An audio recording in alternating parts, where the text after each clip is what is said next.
Hey guys, Marcus here. In this video, I will give you the quick tip on how you can fix if your ComfyTemp heating blanket is not working out and what you can try to do to fix that.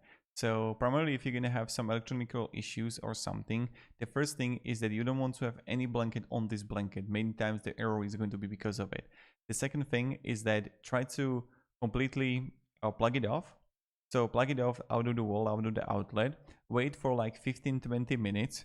And when you want to plug it back in, what I encourage you to do is to just press and hold the power button when you're going to plug it back in, and maybe it's going to perform a factory reset. I try to read the manuals, I try to get to the information about it, I just couldn't get to it. So this is one thing that can possibly help you if it's not working.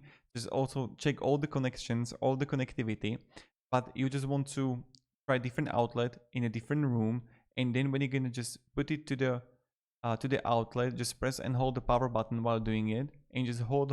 Maybe it's going to like reboot and then it's going to work. So I hope this video helped you. I want to make it quick and effective for you. Thank you very much for watching and have a great day and goodbye.